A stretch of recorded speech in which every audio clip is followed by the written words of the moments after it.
looked at World of Warcraft housing and saw cozy rooms, pretty rugs, and a place to put trophies. The auction house saw something else. It saw the next gold rush. Midnight did not just add houses, it added taste as an economy. Suddenly a chair, banner, candle, skull, bookshelf, fountain, rug, painting, trophy, pet bed, aquarium, and old dungeon drop can become the missing piece in somebody's perfect room. That is the hook. Housing turns collectors into decorators, decorators into shoppers, and shoppers into repeat buyers. The players who understand that early can make gold without pretending there is a secret exploit. This video is not about buying gold, botting, duping, or abusing broken farms. It is about the legitimate housing economy, where demand comes from, why decor behaves differently from raid consumables, and how to position yourself before everyone sells the same obvious item. First, understand why housing demand is different. A raider buys a flask because a boss is tonight. A Mythic Plus player buys an enchant because a key is starting. A decorator buys because a room feels unfinished. That makes the market emotional, visual, and weirdly sticky. In older WoW markets, most gold strategies followed power. Gear, enchants, gems, flasks, food, and materials sold because they made a character stronger. Housing adds a second lane identity. Players are paying to express taste, nostalgia, faction pride, race fantasy, guild culture, and personal stories. That is why the best housing sellers will not only ask what has the highest price, they will ask, what fantasy does this item complete?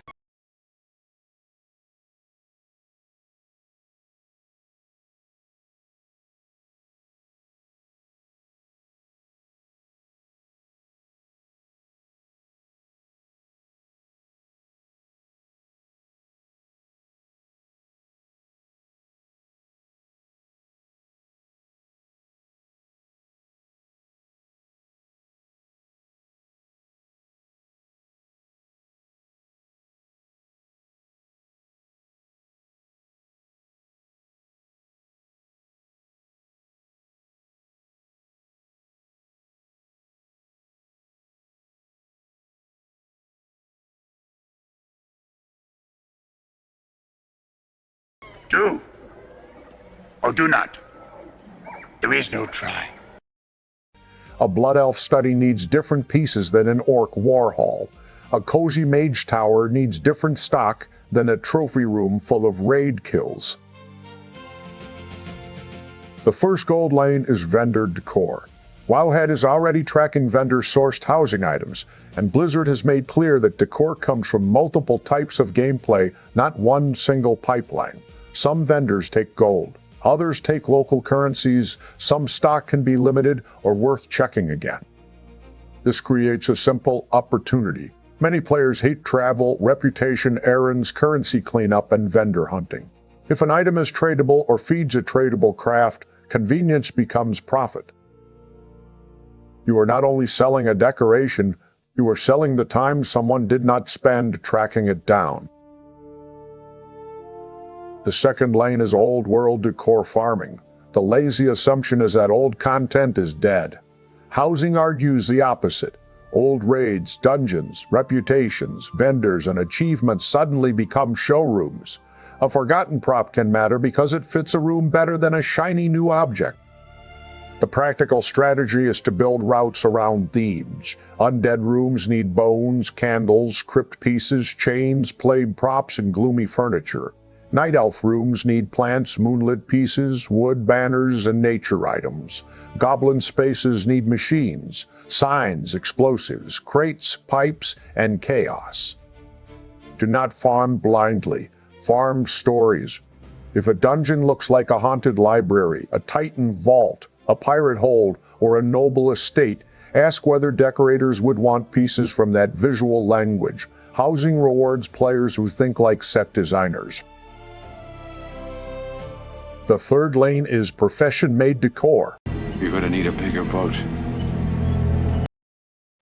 This is where the economy becomes serious. Professions already made gold through gear, consumables, reagents, tools, and cooldowns. Housing adds an entire class of objects where the buyer is not comparing item level. They are comparing vibe. That changes pricing. A crafted chair can be expensive not because it gives stats, but because it matches a room. A lamp can sell because it has the right color. A trophy base can matter because it makes a collection look intentional. The value is aesthetic fit plus scarcity. The mistake crafters make is treating every decor recipe like a raid craft. Housing demand is broader but less predictable. You need a catalog, not just one best-in-slot item. Watch what sells, watch what sits, and notice which styles keep coming back. The fourth lane is neighborhood demand. Midnight housing is not only personal. Neighborhoods create social pressure. When players visit each other, run neighborhood endeavors, compare plots, and share builds, they create trends. A cool room becomes a shopping list. This is where gold makers need to pay attention to communities. If a style goes viral in a housing Discord, subreddit, guild, or YouTube build showcase, the pieces that create that style can move. The market may not spike because of a patch note. It can spike because someone built a better tavern. The fifth lane is event and limited window decor. Every MMO economy loves urgency. If a holiday, patch event, promotion, reputation vendor, or seasonal reward produces housing items, decorators may chase it hard.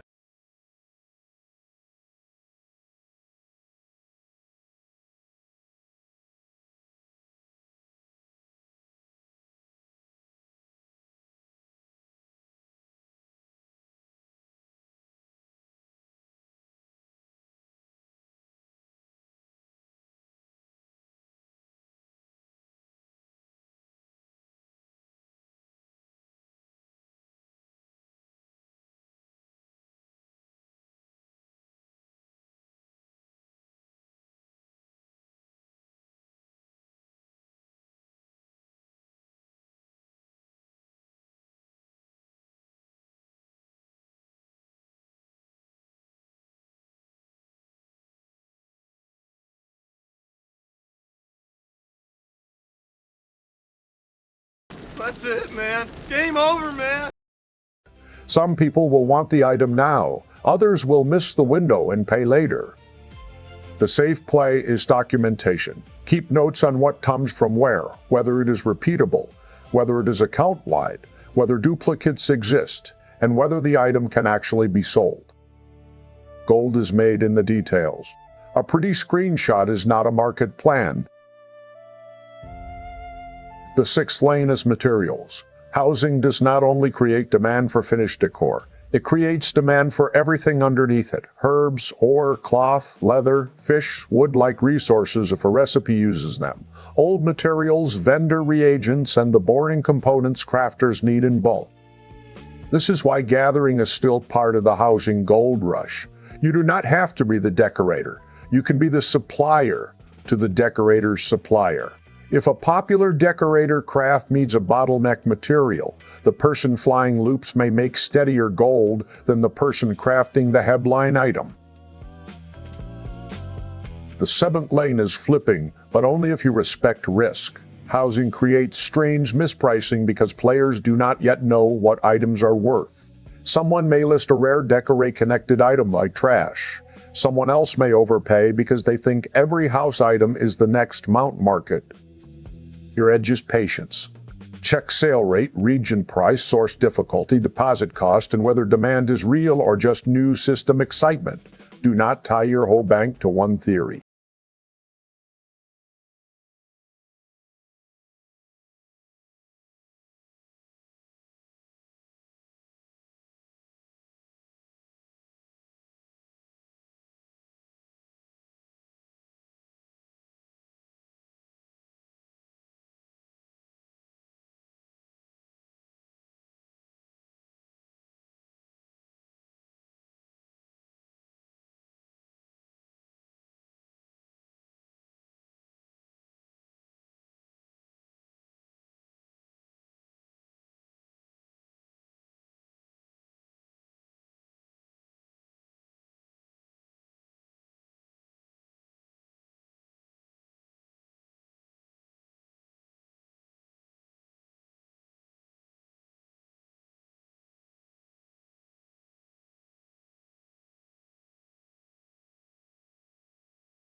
A good housing flip feels boring when you buy it, because the research already happened. The eighth lane is services. In housing, not everyone wants to design. Some players want a finished room, a guild hall concept, a themed layout, or a shopping list. That creates space for decorators, consultants, route makers, spreadsheet makers, build showcase creators, and profession specialists. This matters for the channel too. Housing is visual. If you can show a build, explain how to get the pieces, and connect it to a gold strategy, the content itself becomes useful. A build guide can become a farming guide. A farming guide can become an auction house strategy. The ninth lane is cross-expansion nostalgia. WoW has 20 years of art styles. Housing gives those styles a permanent stage. Burning Crusade crystals, Wrath stonework, Pandaria wood, Legion fell pieces, Shadowlands Gothic props, Dragonflight nature pieces, and Midnight Blood Elf themes can all become decorating languages. That means old knowledge becomes valuable again. Players who know where old vendors are, which raids have memorable environments, which reputations unlock themed items, and which dungeons have unique aesthetics will see opportunities before pure spreadsheet players do. The 10th lane is restraint. This is the lane nobody wants to hear about, but it is the one that keeps you rich. Not every housing item will sell. Not every recipe is worth crafting. Not every old item deserves a high price. And not every old item deserves a high price. And not every viral farm survives contact with thousands of players copying it.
Welcome to the party, pal! The rule is simple. Test small, measure honestly, then scale. Run one old world route. Craft 5 of an item, not 50. Flip one category, not your whole bank. Watch how fast things sell after reset, after a housing video, after a patch, and after a community trend. Here is the actual playbook. If you are new, gather materials and selling to crafters. If you are mid-level, learn vendor routes and old decor farms. If you are a crafter, specialize in a small decor catalog and track margins. If you are advanced, watch community trends and flip underpriced pieces. The biggest mistake is thinking housing gold is only for hardcore auction house players. It is also for people with good eyes. If you can look at an item and understand which fantasy it completes, you have an advantage. A spreadsheet cannot fully replace. But the second biggest mistake is thinking taste removes math. It does not. Deposit fees still exist. Slow sales still hurt. Opportunity cost still matters. A beautiful item that never sells is not wealth. It is storage. So the real housing gold rush is not buy everything with the word decor on it. It is matching source, scarcity,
Hasta la vista, baby.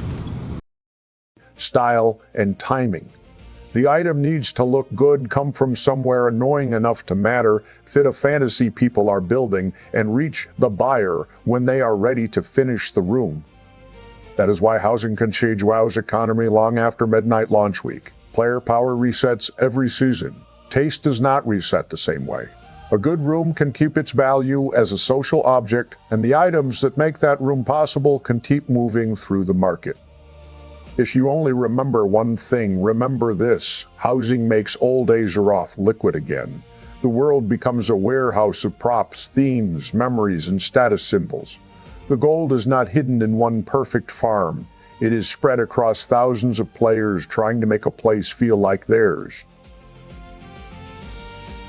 Like and subscribe for more OmegaVG deep dives on MMO economies, retro systems, speedruns, glitches, and the strange ways games turn old content into new obsession.